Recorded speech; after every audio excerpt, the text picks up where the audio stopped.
মা, আয় বস। তোমার শরীরটা কি খারাপ নাকি? না, ঠিক খারাপ না, প্রেশারটা একটু বেড়েছে। ডাক্তারের সাথে কথা বলেছো নাকি? আমি একটু ফোন করব। আমি অফিস থেকে ফেরার পথে ডাক্তারের ওখানে গিয়েছিলাম, প্রেশার চেক করিয়ে এসেছি। তুই খেয়েছিস? না, আমি এখনো খাইনি। তুমি খাবে না? আজ তো আমি সারাদিন বাড়িতেই ছিলাম। সে কি, শুটিং ছিল না? তাহলে বললি না কেন, আমি চলে আসতাম দুপুরে। বলেও আসতে পারতে না, সেজন্যই বলিনি। পরে না আসতে পারে তোমার খারাপ লাগতো। তা হয়তো ঠিক। আজকাল শরীরটাও ভালো যাচ্ছে না। তুই যদি একটু আমার ব্যবসা বাণিজ্যগুলো দেখতে পারতিস, তাহলে আমি নিশ্চিন্ত হতাম। না মা, ওসব আমার ভালো লাগে না। বিয়ের পর আমি শুধু হাউসওয়াইফ হব।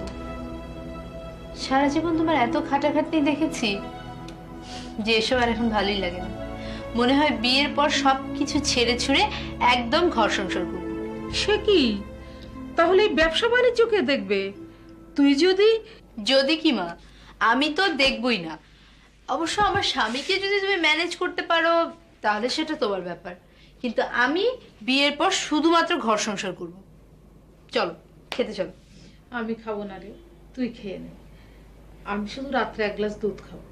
এটা কর্নফ্লেক্স দেই। আপামনি, ওই পাগলা মেয়েটার কথা ম্যাডামকে বললেন না যে? আহা, এটা কি বলার মতো কোনো ঘটনা হলো নাকি? আমাদের জীবনে এরকম ঘটনা ঘটেই থাকে। কেউ কেউ তো আত্মহত্যা করার হুমকি পর্যন্ত দেয়। এসব ধরলে চলে নাকি? কি হয়েছে প্রীতু? তেমন কিছু না মা, এক ক্রেজি ফ্যান বাসায় এসেছিল, উল্টোপাল্টা কথাবার্তা বলছিল সে নাকি আমার স্বামী। সে কি, কোথায় এসেছিল? আরে আমাদের বাড়িতে। ঢুকলো কি করে? দারোয়ান কি করছিল? এদের একটারও আমি চাকরি রাখবো না। দারোয়ান! মা, এই দারোয়ান! মা, এত উত্তেজিত হবার মতো কোনো ঘটনাই ঘটেনি। আহা, উত্তেজনার ব্যাপার নয়। ঘটনা হলে এরকম ঘটনা ঘটবেই বা কেন? আরো ঘটনা আছে মা, আরো ঘটনা আছে। দেখতে শুনতে তো বেশ ভদ্রলোকের মতন, অথচ কি বলে জানো, তার মার নাম নাকি রোমেনা। তোমার নামটাও তার মানে ভালোই জেনে এসেছে। মায়ের নাম রোমেনা বললো? মায়ের নাম বললো রোমেনা, অথচ বাবার নাম বললো না। মা রোমেনা, অথচ বাবার ঠিক নেই। হয়তো বাবার আসলেই কোনো ঠিক নেই। প্রীতি,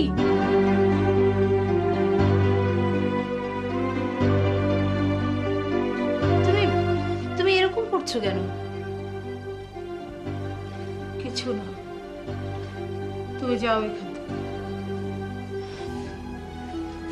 মা, আমার বুকে কষ্ট হচ্ছে। আমি একটু হাত বুলিয়ে দিই। লাগবে না, তুমি যাও।